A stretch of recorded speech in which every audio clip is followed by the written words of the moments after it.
आप कहीं भी पेमेंट करते हैं तो कई बार आपने क्यूआर कोड स्कैन किया होगा पेमेंट के लिए।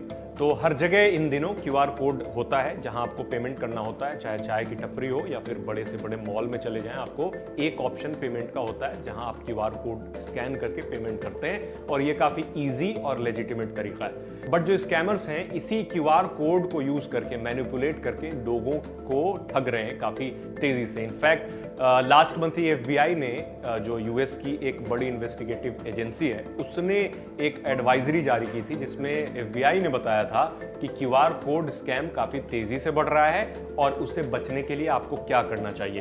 तो मैं आपको सबसे पहले तो ये बता दूं कि क्यूआर कोड स्कैम हो किस तरीके से रहा है, मोड ऑफ ऑपरेशन क्या है इनका स्कैमर्स का। तो स्कैमर्स क्या करते हैं कि आप कहीं भी जाएं तो क्यूआर कोड आपको दिखता है, कहीं चिपका हुआ होता है, कहीं रखा होता है। तो क्यूआर कोड को मैनिपुलेट करना काफ़ी इजी है। उसमें छोटा सा कोई स्टिकर लगा करके या फिर पूरा का पूरा कि क्यूआर कोड का स्टिकर बदल करके आराम से इसे मैनिपुलेट किया जा सकता है। और जैसे ही कोई फ़ोन से स्कैन करता है उसे, उसका फ़ोन हैक हो जाता है। सुनने में आपको वेग लगेगा लेकिन ये सच है, मैं बताता हूँ वो कैसे। क्योंकि क्यूआर कोड पे जब आप स्कैन करते हैं तो कौन सी वेबसाइट ओपन होने वाली है ये आपको नहीं पता होता। ये बिल्कुल सरप्राइज की तरह होता है कि कौन सी वेबसाइट खुलेगी। तो जैसे ही कई बार ऐसी वेबसाइट्स को डिजाइन किया जाता है कि वो सिर्फ आपके ब्राउजर में जाकर के ओपन होने के बाद ही जो आपके फोन का डेटा है या फिर जो सेंसिटिव लॉगिन क्रेडेंशियल है वो फेच करके हैकर को भेज देते हैं वेबसाइट। कई बार ऐसा होता है कि आप जैसे वेबसाइट ओपन करने के लिए या फिर आप नॉर्मली कोई क्यूआर कोड स्कैन कर रहे हैं लेकिन आपके फोन में मैलवेयर डाउनलोड हो सकता है ऑटोमेटिकली बिना किसी चीज को क्लिक किए हुए।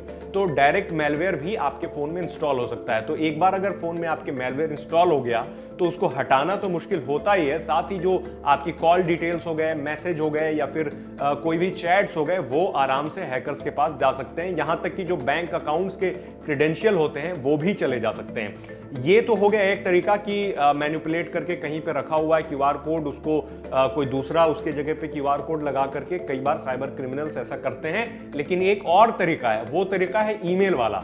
तो इन दिनों आपने नोटिस किया होगा कि जीमेल पे कई सारे टैब बने हुए होते हैं जिसमें जो सोशल वाले टैब अलग होते हैं, स्पैम वाले टैब अलग होते हैं या फिर जो भी आपको ट्रांजैक्शन अलर्ट होता है वो एक अलग टैब में आता है। तो उसी तरीके का जो प्राइमरी टैब है वो आपके लिए जरूरी होता है। आप जीमेल ओपन करते हैं तो प्राइमरी टैब को ही ओपन करते हैं। तो प्राइमरी टैब में आप नोटिस करते होंगे कि वहां पे ज्यादा स्पैम के मेल्स नहीं आते हैं, लेकिन क्यूआर कोड से जो स्कैम हो रहा है वो प्राइमरी टैब पे आ रहा है। वजह यह है कि क्यूआर कोड के अंदर वो जो वेबसाइट उन्होंने लगा रखी है, जो मलिशियस वेबसाइट है जिसको साइबर क्रिमिनल्स ने तैयार किया है, वो आराम से प्राइमरी टैब में आ सकता है क्योंकि वो क्यूआर कोड के अंदर है, वो डायरेक्ट लिंक नहीं है। तो शायद जीमेल भी इस चीज को फिल्टर नहीं कर पा रहा है, तो उसी वजह से प्राइमरी में जब आ रहा है तो लोग आराम से ओपन कर रहे हैं बिना किसी डर के कि ये कोई लेजिट मेल होगा, और उसे ओपन करते हैं और क्यूआर कोड स्कैन करके अपना काफी नुकसान करा बैठते हैं। ऐसा इंसिडेंट हमने पहले भी कई बार देखा है और यही वजह है कि FBI को इस चीज को लेकर के एडवाइजरी जारी करनी पड़ी कि आप क्यूआर कोड स्कैम से बचें और ये जो 3-4 बातें उन्होंने बताई हैं उनको फॉलो करें। जिनमें से एक बात ये भी है कि आप कहीं भी क्यूआर कोड स्कैन ना कर लें, पहले मेक श्योर हो लें कि वो लेजिटिमेट है या नहीं। इसी तरीके से अगर मेल पे आए या फिर मैसेज पे कोई क्यूआर कोड भेज रहा है और कह रहा है पेमेंट कर दो, आप सोचेंगे कि उसको टैप करने से पेमेंट हो जाएगा, लेकिन ऐसा नहीं है। कई बार आपके फोन में मैलवेयर भी इंस्टॉल हो सकता है। और सबसे बड़ी प्रॉब्लम यह भी है कि इन दिनों सिर्फ कैमरा ऐप ओपन करते ही क्यूआर कोड स्कैन हो जाता है और वहां पे आपको एक वेबसाइट का नाम दिखता है। तो वो भी आप देखें कि कौन सी वेबसाइट का नाम दिख रहा है क्लिक करने से पहले।